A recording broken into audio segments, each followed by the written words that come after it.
ஆண்டவராகிய இயேசு கிறிஸ்துவினுடைய பெயரினாலே இந்த நாளிலும் இந்த செய்தியை கேட்டுக்கொண்டிருக்கிற பார்த்து கொண்டிருக்கிற எல்லா சகோதர சகோதரிகளை நான் வாழ்த்துகிறேன், வரவேற்கிறேன். கர்த்தருடைய வார்த்தையை தியானிப்பதற்கு முன்பதாக நம் கண்களை மூடி ஜெபம் செய்வோம். நல்ல தேவனே, இந்த வேலையிலும் நோக்கி பார்க்கிறோம், கிருபையுள்ளவரை நன்றியோடு ஸ்தோத்தரிக்கிறோம், துதிக்கிறோம். இந்த நாளிலும் வார்த்தைகளை தியானிக்க எங்களுக்கு உதவி செய்யுங்க. பரிசுத்த ஆவியானவராமே நீங்க எங்களை நடத்தி செல்லுங்க. இயேசு கிறிஸ்து மூலம் கேட்கிறேன் உயிருள்ள நல்ல தகப்பனே, ஆமென், ஆமென். எடுத்தவர்கள் வாசிக்கலாம். வெளிப்படுத்தின விசேஷம் 2ஆம் அதிகாரம் 4வது வசனம். ஆனாலும் நீ ஆதியில் கொண்டிருந்த அன்பை விட்டாய் என்று உன் பேரில் எனக்கு குறை உண்டு. ஆண்டவராகிய இயேசு கிறிஸ்து இந்த வெளிப்படுத்தின விசேஷ புத்தகத்துல 7 சபைகளுக்கு செய்திகளை சொல்லுகிறார். அப்படி சொல்லுகிற பொழுது முதல் சபையாகிய எபேசு சபைக்கு ஒரு செய்தியை சொல்லுகிறார். அது என்ன செய்தி என்றால், நீ ஆதியிலே கொண்டிருந்த அன்பை விட்டாய் என்ற உன்மேல் எனக்கு ஒரு குறை உண்டு என்று சொல்லுகிறார்.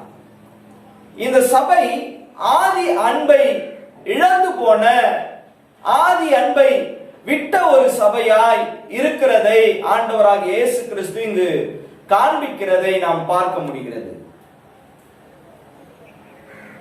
இந்த சபையில் எது மாதிரியான கிரியைகள் இருந்தது என்று நாம் பார்க்கிற பொழுது வெளிப்படுத்தின விசேஷம் 2ஆம் அதிகாரம் 2-3 வசனங்களை வாசிக்க. உன் கிரியைகளையும் உன் பிரயாசத்தையும் உன் பொறுமையையும் நீ பொல்லாதவர்களை சகிக்க கூடாமல் இருக்கிறதையும் அப்போஸ்தலர் அல்லாதவர்கள் தங்களை அப்போஸ்தலர்கள் என்று சொல்லுகிறதையும் நீ சோதித்து அவர்களை பொய்யர் என்று கண்டறிந்ததையும் நீ சகித்துக் கொண்டிருக்கிறதையும் பொறுமையா இருக்கிறதையும் என் நாமத்தின் நிமித்தம் இலைப்படையாமல் பிரயாசப்பட்டதையும் அறிந்திருக்கிறேன். பாருங்களேன், ஆண்டவர் இந்த சபையை, எபேசு சபையை, முதல் சபையை பார்த்து சொல்லுகிறார், உன் கிரியைகளையும் உன் பிரயாசத்தையும் உன் பொறுமையையும். பாருங்களேன், இது போல பெரிய ஒரு லிஸ்டே சொல்ற, இவ்வளோ விஷயங்களை நீ செய்யற, நீ சகித்து கொள்ற, நீ எவ்வளவோ பொறுமையா இருக்கிற அப்படின்னு ஆண்டவர் சொல்லுகிறார். அப்படின்னா இதெல்லாம் சொல்லிட்டு தான் ஆகிலும் அப்படின்னு சொல்லிட்டு அந்த 4வது வசனத்தை சொல்றாரு, நீ ஆதி அன்பை விட்டா என்று சொல்லுகிறார். அப்படின்னா என்ன அர்த்தம்னா, மேலே இந்த 2ஆம் வசனம் 3ஆம் வசனத்துல சொல்லப்பட்ட இந்த பெரிய ஒரு பட்டியலே இருக்குது பாத்தீங்களா, இந்த சபையினுடைய கிரியை, இந்த சபையினுடைய வேலைகள், இந்த சபைப்பட்ட பிரயாசம், இது எல்லாம் ஆதி அன்பு லிஸ்ட்ல இல்லைன்னு அர்த்தம். பாருங்களேன், இன்னைக்கு நாம இந்த ஆதி அன்பு, இந்த வெளிப்படுத்தல் விசேஷம் 2ஆம் அதிகாரம் 4வது வசனத்தை நாம விளக்குற போது, ஆதி அன்பு என்று சொல்லுகிற போது இன்னைக்கு நம்ம சபைகளை என்ன சொல்லி கொடுக்கிறோம், இல்ல நாம இதுவரைக்கும் என்ன கேட்டு இருக்கிறோம்னா, ஆதி அன்பு அப்படின்னும் போது நீ ஆதியில, நீ ரட்சிக்கப்பட்ட புதுசுல நீ நல்லா ஜபித்த, இப்போ உனக்கு ஜபம் குறைஞ்சிருக்குது, நீ ஆதி அன்பை விட்டுட்ட அப்படின்னு சொல்லுவோம். அப்படிலாம் நீ ரட்சிக்கப்பட்ட புதுசுல நல்லா ஊழியம் செஞ்ச, நல்லா கர்த்தருக்காக செயல்பட்ட, கர்த்தருக்காக தவறாம காரியங்களை செஞ்ச, ஆனா இப்ப நீ எப்படி இருக்கிற, அதெல்லாம் செய்யல, அதெல்லாம் உன்னிடத்துல குறைந்து போயிருக்கிறது, அதனால நீ எந்த அன்பை விட்டுட்ட, ஆதி அன்பை விட்டுட்டேன்னு சொல்லப்பட்டிருக்கோம். பாருங்களேன், ஆனா ஆண்டவர் இந்த நாம சபையில செய்யற, சபைக்காக செய்கிற எந்த கிரியையும், தேவனுக்காக செய்யற எந்த கிரியையும் ஒரு பெரிய லிஸ்டே போட்டார். இந்த எபேசு சபை எப்படிப்பட்ட ஒரு சபைனா, கிரியை செய்யற சபை, நல்லா தேவனுக்காய் ஓடி ஆடி ஊழியம் செய்யற சபை, தேவனுக்காக பிரயாசப்படுகிற சபை. ஆண்டவர் அதை தான் சொல்றாரு. திரும்ப வாசிங்களா அந்த லிஸ்ட. உன் கிரியைகளையும் உன் கிரியைகளையும் உன் பிரயாசத்தையும் உன் பிரயாசத்தையும் பொறுமையையும் உன் பொறுமையையும் நீ பொல்லாதவர்களை சகிக்க கூடாமல் இருக்கிறதையும் அப்போஸ்தலர் அல்லாதவர்கள் ஆ. தங்களை அப்போஸ்தலர்கள் என்று ஆ. சொல்லுகிறதை நீ சோதித்து ஆ. அவர்களை பொய்யர் என்று கண்டறிந்ததையும் நீ சகித்துக் கொண்டிருக்கிறதை சகிப்பு, உனக்கு சகிப்புத்தன்மை நிறைய இருக்கு, பொறுமையா இருக்கிறதையும் என் நாமத்தின் நிமித்தம் பாருங்க, இயேசு கிறிஸ்து என்கிற அந்த பெயரின் நிமித்தம், நாமத்தின் நிமித்தம் இளைப்படையாமல் அவங்களுக்கு ரெஸ்டே இல்ல, இளைப்படையாமல் பிரயாசப்பட்டதையும் பாருங்க, இந்த அறிந்திருக்கிறேன். சபை எந்த அளவுக்கு பிரயாசப்பட்டு இருக்குது. அப்போ இன்னைக்கு நாம இந்த வசனத்தை படிச்சுட்டு, இந்த வெளிப்படுத்தல் 2:4 படிச்சுட்டு ஆதி அன்பு நாம ஒரு லிஸ்ட் சொல்றோம் பாத்தீங்களா, அந்த லிஸ்ட் ஆதி அன்பு, அது அந்த லிஸ்ட் இல்ல, அது ஆதி அன்பு கிடையாது. அப்போ இந்த ஆதி அன்பு என்று ஆண்டவர் எதை சொல்லுகிறார், ஆதி அன்பு என்பது எதை குறிக்கும் அப்படின்றத தான் நாம இன்னைக்கு தியானிக்க போகிறோம். பாருங்களேன், இந்த ஆதி அன்பு அப்படிங்கிற இந்த வார்த்தை இந்த வெளிப்படுத்தல் விசேஷம் 2ஆம் அதிகாரம் 4வது வசனத்தை நாம மூல மொழியாகிய கிரேக்க மொழியில நம்ம வாசிச்சோம்னா அந்த வசனத்தை எப்படி இருக்குதுன்னா, இந்த ஆதி அன்பு என்பது புரோட்டோஸ் அகாபே அப்படின்ற கிரேக்க வார்த்தை இருக்குது. இந்த புரோட்டோஸ் அகாபே அப்படின்னா ஃபர்ஸ்ட் லவ் அப்படின்னு ஆங்கிலத்தில் இருக்குது, அது ஆதி அன்பு. பாருங்களேன், ஆண்டவர் சொல்றாரு இந்த சபையை பார்த்து, புரோட்டோஸ் அகாபே அப்படின்னா ஆதி அன்பை நீ விட்டுட்ட. இந்த அன்பு அப்படின்ற இந்த வார்த்தை, அந்த கிரேக்க வார்த்தை எப்படிப்பட்டதுன்னா அகாபே என்ற வார்த்தை குறிக்கப்பட்டிருக்கிறது. இந்த அகாபே என்றால் என்ன அர்த்தம்னா, ஒருவர் மீது எந்த எதிர்பார்ப்பும் இல்லாமல், ஒருவரிடத்துல எந்த எதிர்பார்ப்பும் பார்க்காம, எதையும் எதிர்பார்க்காம அவர்கள் மேல அன்பு வைக்கிறதுன்னு அர்த்தம். அதாவது எதையும் எதிர்பார்க்காத அன்புன்னு அர்த்தம். இந்த அன்பை என்னன்னு சொல்லுவாங்கன்னா, இது தேவன் நம் மேல் வைத்த அன்புன்னு அர்த்தம். இது தேவனுடைய அன்பு. இந்த அகாப்பே அப்படின்றதுன்னா யாருடைய அன்புங்க? தேவன் நம்ம மேல் வைத்த அன்பு.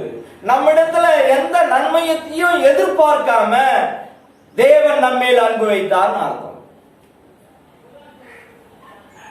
அப்போ இந்த புரோட்டோஸ் அகாப்பேனா அப்படின்னா என்ன அர்த்தம்? First love. தேவன் தான் முதலாவது நம்ம மேல இந்த அன்பை வைத்தார்.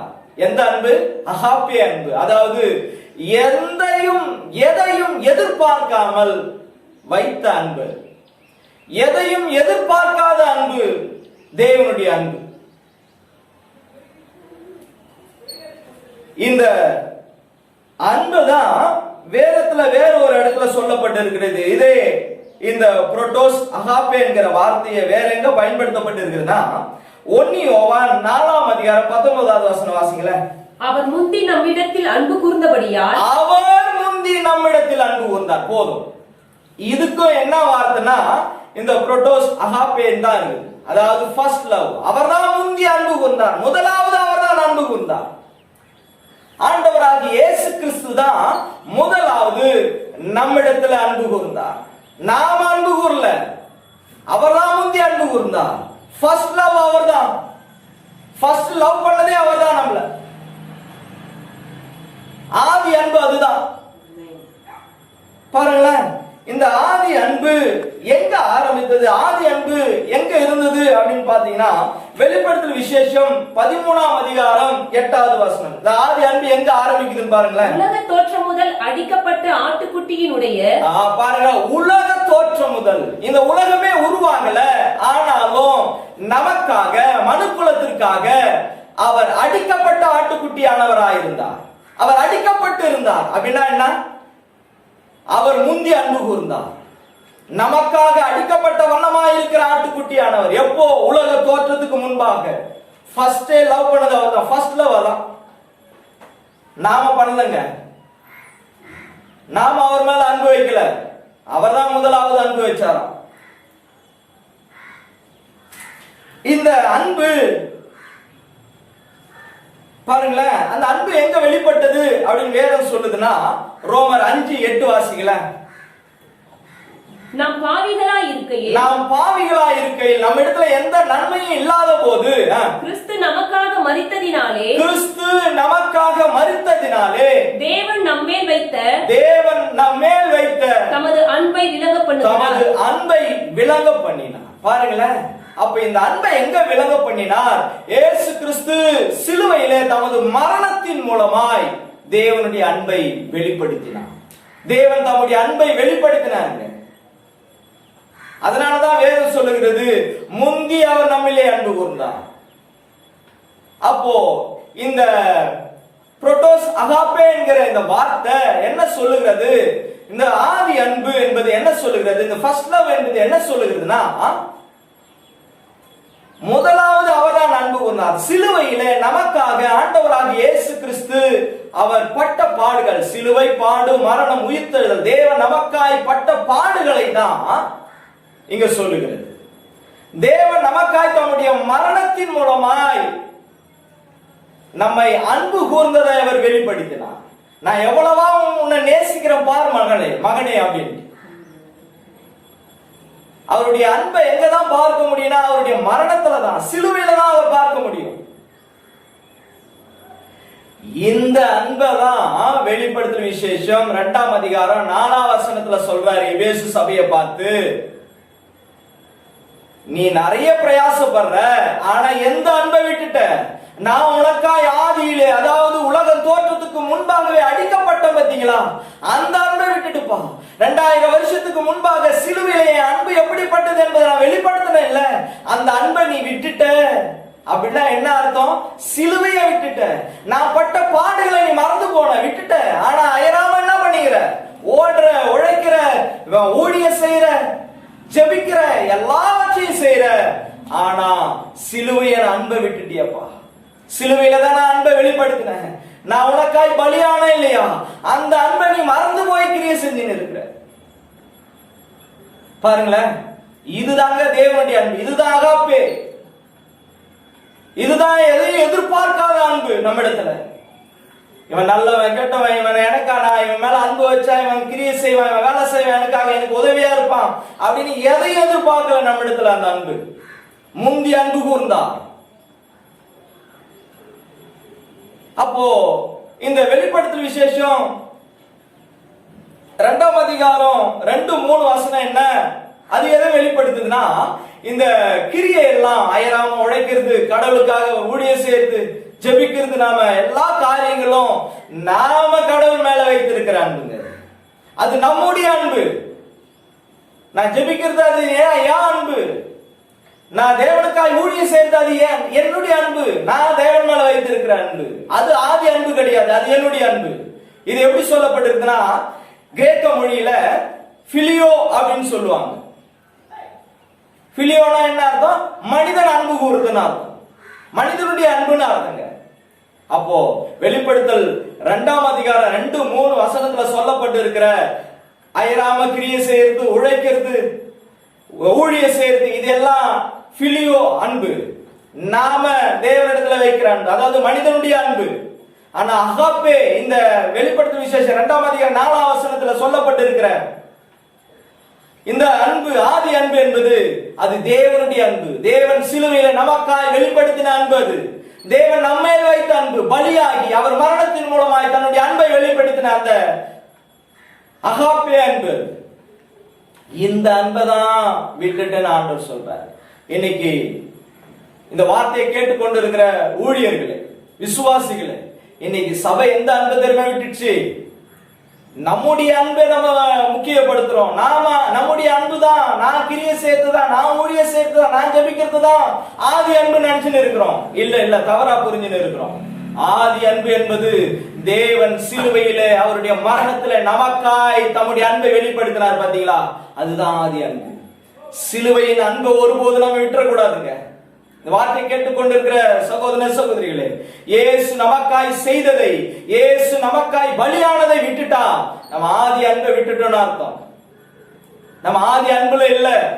தேவன் நம்ம எந்த அளவுக்கு நேசித்தார் என்பதை நம்ம இன்னும் புரிந்து கொள்ளல. நாம நம்முடைய அன்புலே கிரியை செஞ்சுன்னு இருக்கிறோம். அதனாலதான் ஆண்டவர் சொன்னாரு, எபேசு சபையை பார்த்து பெரிய ஒரு லிஸ்ட் சொன்னாரு. அயராத நீ உழைக்கிற, நீ ஓடுற, இலைப்படையாம செய்யற, ஆனா ஆதி அன்பை விட்டாய். அப்படின்னா என்ன? நான் சிலுவையில் உனக்கு என்ன செய்தேன் என்பதை நீ மறந்து போனாய். இன்னைக்கு ஆண்டவர் பரிசுத்த ஆவியானவர் உங்களை பார்த்து தான் சொல்றாரு, சிலுவை அன்பை ஒருபோதும் மறந்துடாதீங்க, அவர் செய்ததை ஒருபோதும் மறந்துடாதீங்க. இதுதான் ஆதி அன்பு, இதான் அகாப்பே அன்பு என்று சொல்லப்படுகிறது, இதுதான் ஃபர்ஸ்ட் லவ் என்று சொல்லப்பட்டிருக்கிறது. நம்முடைய கண்களை மூடுவோமா? இந்த ஆதி அன்பை நம்ம ஒருபோதும் விட்டு விடாதீர்களா? ஆதி அன்புக்கு மறுபடியுமாய் திரும்புகிறவர்களா நாம் ஒவ்வொருவரும், இந்த வார்த்தையை கேட்டுக்கொண்டிருக்கிற ஒவ்வொருவரும் ஒரு முடிவெடுப்போமா? கர்த்தருக்குள்ளாக பரிசுத்த ஆவியார் நம்ம இடத்துல பேசிக் கொண்டிருக்கிறார். ஆமாப்பா, நீங்க எனக்காய் சிலுவையிலே செய்த காரியங்களை, நீங்க எனக்காய் சிலுவையில உங்களுடைய மரணத்தின் மூலமாய் உங்களுடைய அன்பை வெளிப்படுத்திருக்கீங்க. ஒருபோதும் அந்த அன்பை விட்டு விடாதபடிக்கு அன்பையை பற்றி கொள்ள எங்களுக்கு உதவி செய்கிறார். இயேசு கிறிஸ்து மூலம் கேட்கிறேன் உயிருள்ள நல்ல தகப்பனே. ஆமென், ஆமென்.